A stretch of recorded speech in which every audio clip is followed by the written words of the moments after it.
Yo! Les gens, sachez-le, je me suis auto-surpris, j'ai beaucoup lu. Bon, quand je dis j'ai beaucoup lu, pour moi, rien que lire déjà 2 mangas, c'est énorme. D'ailleurs, si vous n'avez pas vu ma précédente vidéo, je vous invite à aller la voir. Elle est là, hein, ou là, je ne sais plus de quel côté ça se met. Et j'avais lu plutôt pas mal, j'avais lu 23 mangas je crois en une semaine. C'est énorme. Et donc aujourd'hui, trêve de bavardage, je vais vous montrer tout ce que j'ai lu depuis cette même vidéo. Donc c'était il y a 2 semaines. Et vous allez voir que bah, franchement, c'est plutôt cool. On commence avec donc les mangas que j'avais lus là il y a 2 semaines, donc je vous invite à aller voir la vidéo. J'avais terminé par les Shaman King, les 5 premiers tomes de la nouvelle édition. Shaman King, c'est juste génial. 5 doubles tomes. Je me suis également un petit peu mis à jour dans Demon Slayer, bien sûr, Demon Slayer avec le tome 12 et le tome 13. Demon Slayer, c'est vraiment cool. Franchement, autant les premiers tomes étaient bien, pas transcendants, mais bien. Et là, c'est vraiment bien. Je me suis ensuite lu Hitman, le premier tome. Hitman, les coulisses du manga. J'ai les 4 tomes. Ça va être mes prochaines lectures d'ailleurs.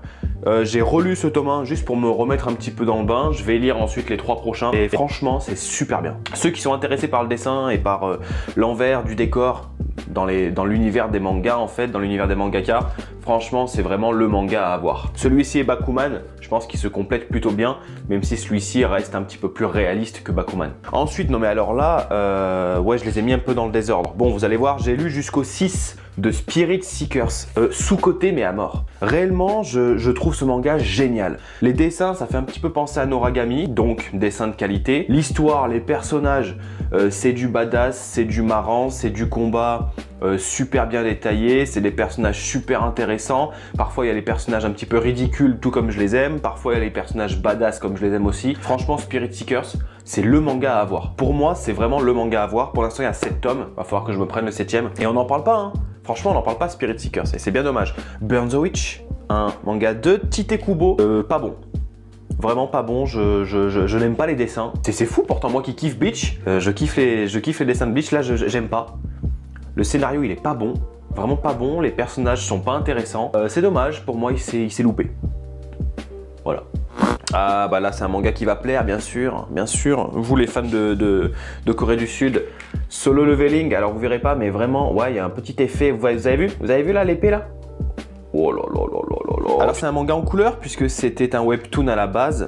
Écoutez, j'ai pris beaucoup de plaisir à le lire. J'ai trouvé ça très bon. Scénaristiquement parlant, on est vraiment dans le plus simple qui puisse exister, hein. Mais j'y trouve que c'est bien amené. C'est toujours ça le truc, c'est pas comment ça commence, comment ça finit, c'est comment le point A et le point Z sont reliés. Vous voyez ce que je veux dire? Et j'y trouve bon. Les dessins sont plutôt bons, les personnages, on les connaît pas. On les connaît pas, mais ils sont plutôt intéressants aussi. Et la fin du tome 1 donne vraiment envie de lire le tome 2. Ouais, c'est cool, et puis j'ai hâte de voir la suite. Nous avons ensuite, oui, bon bah voilà, c'était pas dans l'ordre. Vous avez vu, c'était pas dans l'ordre, mais c'est pas grave. Que ça soit dans l'ordre ou pas, l'important c'est qu'on y arrive. Vous avez vu? C'est pas le début ou la fin, le plus important c'est comment on y arrive. Bah Spirit Seekers, hein, du coup, il y avait le tome 5, il y avait le tome 4. Oh, il y a des couvertures aussi, Spirit Seekers, il y a de la qualité, hein. Et le tome 1, magnifique aussi. Pour ceux qui kiffent Noragami, il y a un petit lien avec Noragami, oui, dans les dessins, mais également dans le scénario, même dans les personnages, il y a un petit lien. Franchement, c'est super bien. Oh bah tiens, là c'est vraiment, je savais pas quoi lire, hein. Là je savais pas quoi lire, qu'est-ce que j'ai lu? J'ai lu Dragon Ball Super. C'est pas Super, Dragon Ball Super. Bon, c'est Dragon Ball Super, c'était le tome 4. J'ai le reste, hein, il faut que je me mette à jour. Mais c'est vrai qu'ayant vu l'animé, je prends mon temps pour lire le manga. Dragon Ball Super, c'est... Malheureusement, en fait, ils ont détruit un petit peu ce que Akira Toriyama avait fait avec certains personnages. Goku, c'est l'emblème pour moi du super-héros. C'est l'emblème du sauveur de l'humanité, du sauveur même de l'univers, tout ce que tu veux. Goku dans Dragon Ball Super, c'est un blaireau qui ne pense qu'à se battre et s'entraîner. Donc Goku est teubé. Ensuite, ah là, ça c'est bien. Ça c'est bien, j'ai relu, il faut que je le finisse. Samurai 8, hein, Samurai 8, je suis un peu has-been, hein, je lis Samurai 8 maintenant. Le 1, le 2 et le 3, on avait des belles couvertures qui faisaient penser un petit peu à des couvertures de Naruto, je trouve. Écoutez, Samurai 8, il y avait un potentiel qui était assez énorme. C'est fini en 5 tomes, j'ai le reste, hein. C'était juste pour les relire. Il y avait un potentiel. Ça n'a pas marché au Japon.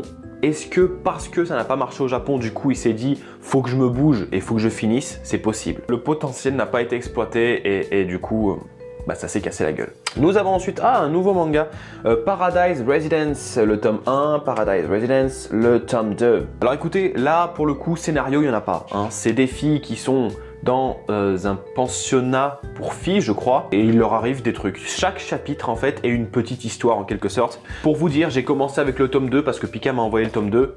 Donc après, je suis allé me prendre le tome 1. J'ai commencé avec le tome 2 et il n'y a pas de souci. Tu peux lire le tome 2 et après le tome 1. C'est des histoires qui sont plutôt mignonnes. Voilà, c'est vraiment un manga sans prise de tête. Si tu as envie de te relaxer un petit peu, ouais, c'est joli. Il y a une fille nue des fois, ça c'est cool. Nous avons ensuite, bien sûr,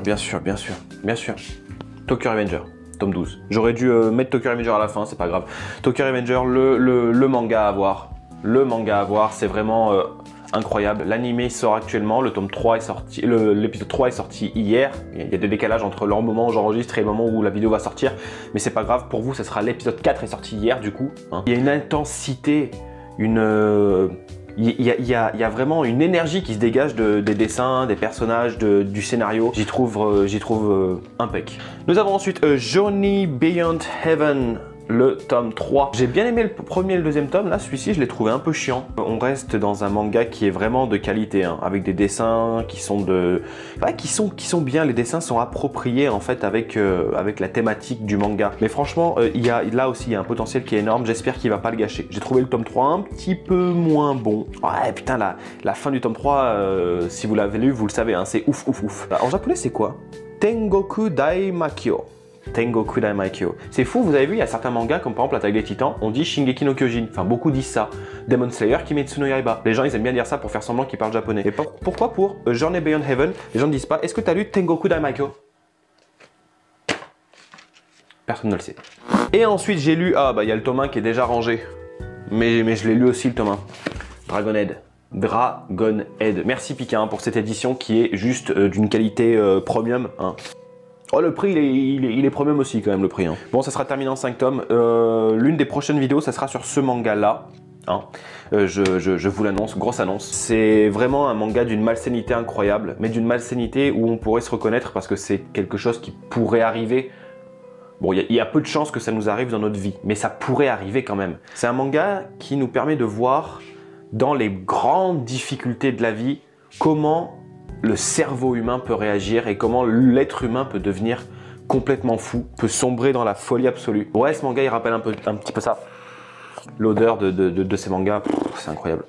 Donc voilà, vous avez lu un petit peu tout ce que j'ai lu. Oh, il y en a une petite trentaine, hein, si on compte les doubles tomes. Et Dragonhead aussi, c'est un petit peu un double tome aussi. J'en ai lu quand même pas mal. Je me remets un petit peu à lire progressivement. Dès que j'ai 10 minutes par-ci, 10 minutes par-là, je lis un petit peu, j'apprends le japonais, je lis un petit peu, je fais du sport, j'apprends un petit peu. Pour l'instant, j'arrive un petit peu à baisser la pile de mangas qui me reste à lire et c'est plutôt cool. En fait, si vous aimez cette vidéo, eh ben, aimez-la. Bien sûr, si vous n'êtes pas encore abonné et que vous souhaitez continuer à suivre les aventures de moi-même et donc de toute cette communauté qui m'entoure, eh bien, je vous invite à vous abonner.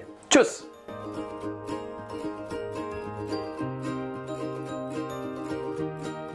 Audio Jungle.